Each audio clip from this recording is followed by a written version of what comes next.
Hello and welcome to my podcast. I'm Fred Stoeker, and we're here to talk about sexual addiction recovery.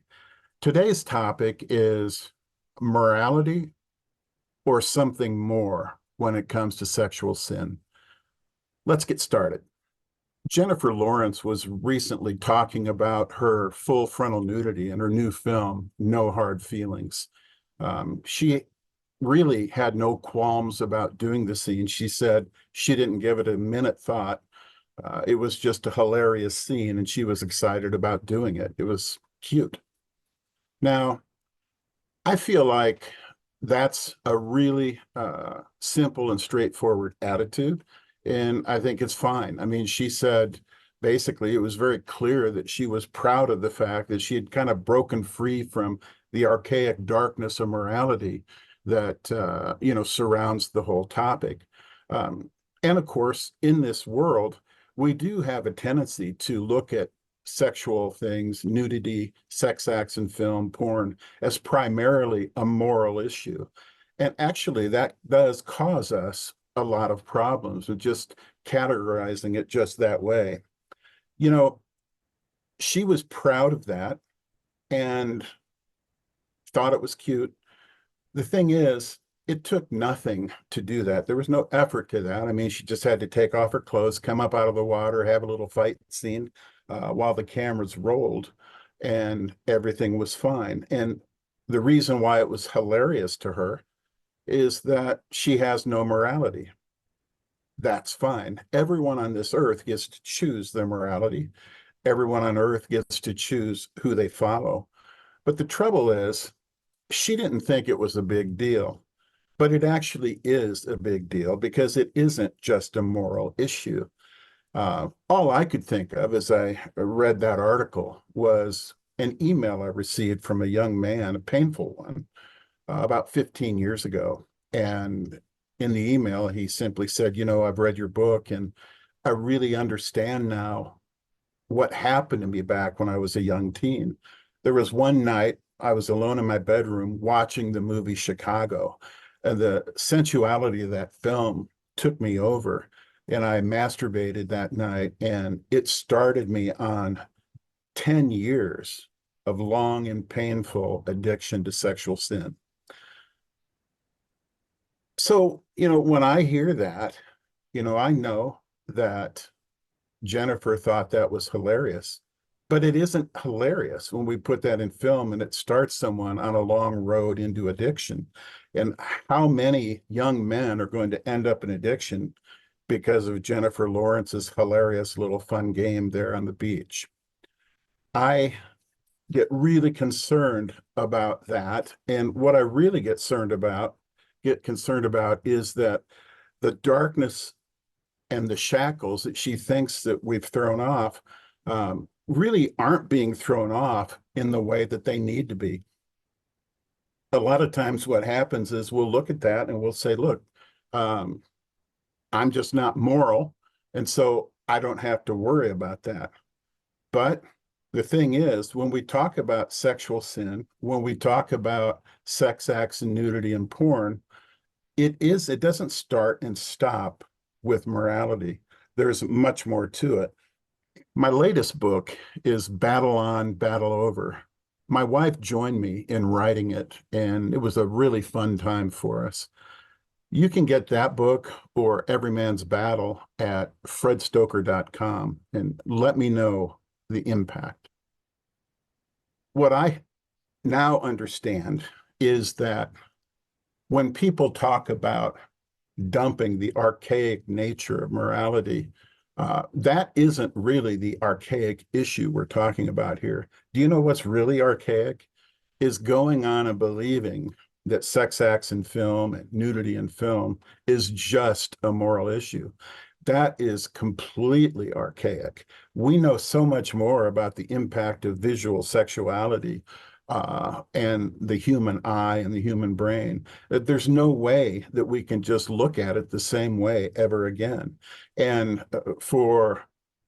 until we get rid of that mindset, that archaic mindset that this is just a moral issue, we're going to be in trouble and we're going to have out of control addiction in both men and women all across our culture. Now, to be clear, there is a moral issue to this. Obviously, I am a Christian. I follow Christ, and the Bible is really clear about this issue. In Ephesians 5:3, it says, "You shall not have even a hint of sexual immorality in your life." Um, since the Bible says that, this becomes a moral issue to me. I say I follow Christ, then I need to get every hint of sexual immorality out of my life. And I have. Uh, for over 30 years, I've had every hint of sexual immorality out of my life. It is a matter of integrity to me. If I'm to be a man of integrity, I need to be the same man that I am in public as I am when I'm alone with my computer at night somewhere in a dark corner. That's one definition of manhood, after all. And make no mistake about it, your morality is always intertwined with your manhood. That never changes. So we need to be true to who we are. Still, even the Bible itself does not view sexual sin as only a moral issue. And that may surprise you. I mean, you may think that the Bible would only be speaking about it as a moral issue, but it doesn't. As a matter of fact, I could argue persuasively that the morality of sexual sin isn't even the primary focus of the Bible at all. If you go to 1 Corinthians 6, 18 through 20, it says, "Flee from sexual immorality. All other sins a man commits are outside the body, but he who sins sexually sins against his body." Now, clearly, there's some morality in the wording of that verse, but it's also very clear that the focus of that verse is upon the impact that the sexual sin has on the body. And more specifically, it's probably speaking about the addictions that come from sexual immorality. Time for a break. I'd love to go to churches, colleges, groups to speak about the Christian ideas behind sexual addiction recovery. Please go to fredstoeker.com and book me for an event. Science also agrees with the Bible. Back in 2005, Senator Sam Brownback of Kansas started some Senate hearings about pornography. And really, what the question they were asking was, should we continue to see pornography as just another form of expression and just as another form of entertainment that should be protected by, freedom of thought? Or should it be regulated more as we regulate drugs? And, that's an amazing thing to be brought up before the Senate. And even the concept at the time, back in 2005, was pretty jarring to think of pornography as something that should be regulated like a drug. But what we've learned in the next 20 years about the human brain and how visual sexuality impacts the brain and the neural pathways and the addictions that flow from it, that was actually pretty prescient. And it was really a powerful thing that they really dug into at the time. Now, I know that the experts on porn addiction that were there speaking at the hearings, for them, it was already very clear even before they got there. I mean, they knew that sexual things in film, sexual things in magazines, all of that, they knew that that was way more than just another form of expression. I remember Jeffrey Satinover, for instance, a psychiatrist from King's College. He was there that day, and when they were asking him about it, he said that we have to stop treating it as just another form of entertainment, because it isn't. And I want to read what he said that day, because I want you to hear the exact impact of what he said. He said, "The eye is a very carefully designed delivery system for evoking a tremendous flood within the brain of endogenous opioids. Modern science now allows us to understand that the underlying nature of an addiction to porn is chemically nearly identical to a heroin addiction. Okay, so first of all, let's just talk about the wording because there's a lot of science there. The word endogenous means opioids that already exist inside of us. They're naturally occurring in us. But what happens when the eye looks at something sexual is that those chemicals are released in such a way that they have a chemical impact on the brain that leads to addiction. When he said that the eye is a carefully designed delivery system, a delivery system is like a syringe with heroin, and you fill that syringe with heroin and then you inject it into your body and it goes to the brain and has its addictive impact. And so what he was saying is that the way the male eye, and actually the female eye to a lesser degree, the way that they are constructed is that they can draw sexual gratification straight from the environment right into the brain. And it releases a chemical wash that has a dramatic impact on addiction and creating an addiction in the brain. And in other words, one of the ways I like to talk about it is that the eyes are like a needle full of heroin. All right. So what I see in this and what the experts saw in this in front of the Senate was that this is more than just a moral issue. You like porn, I don't like porn. This is an issue that has an impact on the human brain that is not really controllable. I mean, if you look at what that sexual thing is, it's going to have that impact, whether you like it or not. Now, if you think about what Satinover said, if you noticed, there was no hint of any discussion about morality in his statement.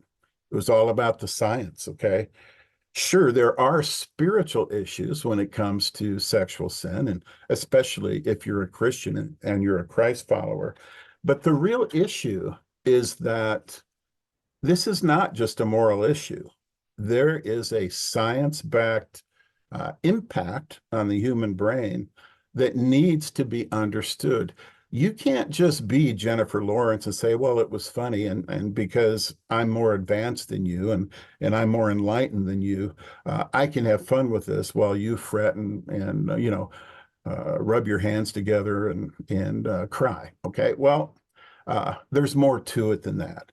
That scene, as I said earlier, can launch a young man, into a sexual addiction that can last 10, 15, 20, 30 years. And we can't just continue to look at this as a moral issue. Now, the real point to all this, I mean, you might say, Fred, why are you pounding so hard on this? Well, it's very simple. You're never going to get free from your sexual sin as long as you're viewing it as primarily a moral issue. You won't.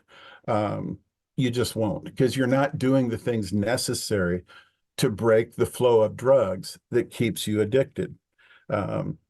Jennifer Lawrence has the mindset that, you know, you can do whatever you want. And if it's cute art, it's not really porn, so it's not really going to affect anybody. I know what it takes to be free. Okay, like I said, I've been free for 30 years. I know the mindset, and I also know the actions that have to be taken. You have to get rid of every hint, or you keep polluting yourself. Now, men will come to me and they'll say, how is it even possible for you to be free for 30 years? Well, the thing is, you have to first understand that morality is not the central theme here, that you need to cut off the flow of drugs into your life. And as you do cut the flow of drugs off into your life, that's when you win. Think about heroin, okay? Jeffrey Satinover had compared this to a heroin addiction. And when you look at MRI studies, I mean, you can't tell the difference between what the brain looks like when it's looking at porn or what it looks like when the brain is on heroin. What is the first thing that someone does when someone checks into a rehab center to get off their heroin addiction? The very first thing they do is to cut off all the heroin. They may have some drugs that help with the withdrawals. They may have other things to kind of help with the process. But the very first thing they want to do is get rid of the flow of drugs so they can deal with any other issues in that person that might be driving the addictive process. But the first thing they do is to have to get rid of the heroin. Now, would you say to anyone that's on a heroin addiction, would you say to them, look, you can get rid of part of your heroin, but it's okay to keep a little bit of that in your life because it kind of helps to calm you down and it kind of eases your pain? No, no one would ever say that. And yet because we only see sexual sin as a moral issue, we think it's okay to just say, it's okay to have a little bit of sexuality in your life. After all, it's not going to keep you out of heaven. After all, God is filled with grace. He's going to forgive you anyway. And we don't need to tie ourselves so tightly to those kinds of rules. This isn't about rules. Okay, that's where we keep making our mistakes. I think about the Reddit app called NoFap, and there's a Christian branch of that. And it's basically a site to help guys get free from sexual sin, or to at least have a community to bemoan their fate together. And one of the things about that site that breaks my heart is that these guys are in there and they keep making these big decisions. Okay, today is my first day of no looking at no porn and not masturbating. And so they'll do that. And then, 3 days later, you'll see the person's little call sign and they'll say, oops, I failed. And guy after guy after guy is failing after 3 days, 4 days, 5 days. Why? Well, because they think this is a moral issue, and that if they just had the proper love for their morality and the proper strength of will, that they would win. That's not what this is. And until they begin to see that it's more than that, that they need to cut off the flow of drugs as well as make the decision to fight, they're never going to win. Look, I fought this battle. I know. I'll never forget what it was like when I began to cut off every hint of sexual and sensual sights out of my life. I didn't know what was going to happen. I just thought this was going to enable me to feel closer to God and maybe feel a little closer to Brenda. At least I would be able to pray with her more easily because I wouldn't feel so guilty about all the things I was looking at. Okay. But I really didn't expect to gain anything out of it except to just have integrity and to have authenticity. That's all I thought I would gain out of it. I was shocked by what happened as I began to, when I'm talking about getting rid of every hint, I'm talking about not staring and lusting over the girl running by in her, workout outfits. I'm talking about not looking at the billboards that are really racy. I'm talking about not staring at the beer and bikini commercials, in football games between plays. I mean, I'm talking about everything. I'm talking about what we normally call the little stuff. When I cut all of the little stuff out that most of us feel like, hey, this is just dumb stuff. This is just little stuff. This doesn't matter. I couldn't believe what an impact it had. I mean, my wife began to look like a supermodel. I'm serious. I could not keep my hands off her. My desire for her changed dramatically. My hunger for her in every way, connecting with her soul, connecting with her body, all of it just went through the roof. And as a matter of fact, it got so strong that there was one day about 4 weeks in that Brenda spun on her heels and pointed at me and said, "What am I doing to be so attractive so I can stop it?" I mean, she was just being overwhelmed by my attraction to her. But that's the point. Okay.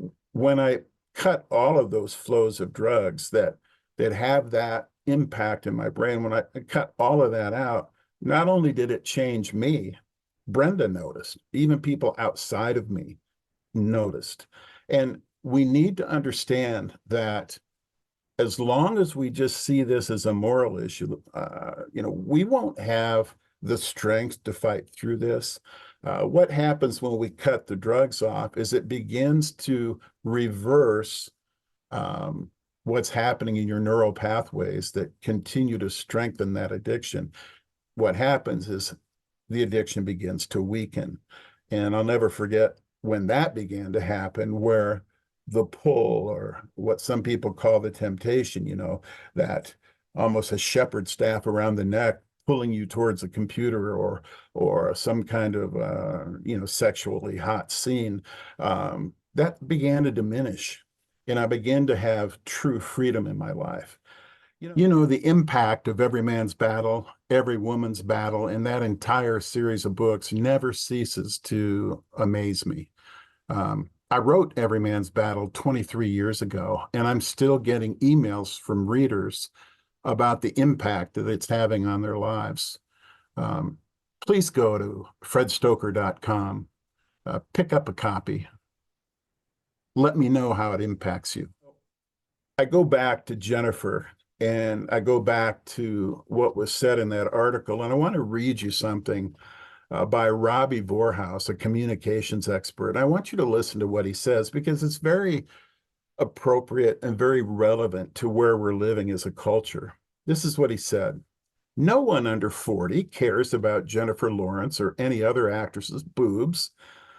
This generation has seen it all: violence, pornography, gaslighting, addiction, war. Millennials and Gen Zers are inured to nudity and sex. Okay. Millennials and Gen Zers are inured to nudity and sex. Now, the word inured is not a very common word, so I want to explain what it means. It just simply means to be made tough by habitual exposure. So what he's saying is that, Gen Zers, millennials are tougher than us old baby boomers because they've been so exposed to the sexuality that it doesn't even affect them. I think that must be what he's saying. You know what? How many people would say to a heroin addict, hey, he's been inured to the effects of heroin because he's been a heroin addict for 5 years. He's been toughened up to it. Isn't that an absurd statement? Then why isn't it absurd when Robbie Vorhaus says it about the addictions that happen in the human brain? You can't get inured.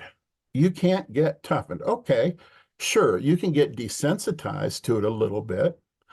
Sure, you can say, oh, yeah, I've seen it all. But the fact is, a lot of those people that Robbie says have seen it all, they're going to look at this film and they're going to masturbate over it and have sex with themselves over it. I guarantee it.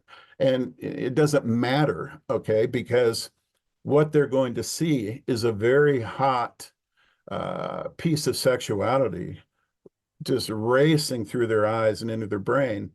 And it's going to have the impact that it always has, whether Robbie says they're inured or not. We need to grow up, okay? We need to grow up about this and get in line with the science. It's archaic to think this is just a moral issue. That's absurd. The last 20 years, it's just been an explosion of understanding of how this impacts the human brain. And if we're going to keep our children free from sexual addiction, if we're going to break free ourselves, if we're going to keep our daughters from sexual addiction, we can't look at this like this is just some big moral issue, because what about those that aren't Christian and they don't even care about the morality of it? What are they going to do? The fact is that this same impact, physical impact, is the same on them. So what we really need to do is to dump this whole focus on morality, where everybody stands around going, well, you can't legislate morality. It's not what we're trying to do in that Senate hearing, for instance. And that's not what we're trying to do if we were to regulate pornography. What we're trying to do is keep a universal problem, a universal weakness in the human body from consuming us and from, taking over our destiny. I can tell you, my life totally changed when I got control of these things and I cut off all of these drugs. Um, Before, all I was a guy that's consumed with having sex with myself and seeing sensuality on TV or film or that sort of a thing. Today, I'm a man of honor. I'm a man of my word. I am who I say I am. And I can tell you this, I'm older. You know, some of you guys watching this, I'm sure, are going to be younger. And you may not relate to this exactly, but one day you definitely will. When you, as you age, as you get older, you're concerned deeply about the meaning of your life and your manhood, what you've been able to establish in your destiny. And one of the things that will not help you is getting hooked on sexual things and having it consume you through the years. I've literally seen guys say to their wives, look, I can't live without my pornography. You go ahead and divorce me, but I'd rather lose you than my pornography. Man, that is truly someone that is completely gone. And that is not at all manhood. That is not at all uh, a destiny. And that does not at all give any meaning to your life whatsoever. I urge you to dump the concept of worrying only about the morality of it and to begin to see what this really is. Most of you would never go out and shoot up heroin, but you're very quick to run down to the theater and watch Jennifer Lawrence fight on the beach naked. All right. It has the same impact and will consume you over time in the same way. Let's start looking at it as men, as women, rightly. That's our podcast for today. Please go to fredstoeker.com and invite me to an event or pick up a copy of Battle on, Battle Over or Every Man's Battle. I'm Fred Stoeker. Thanks.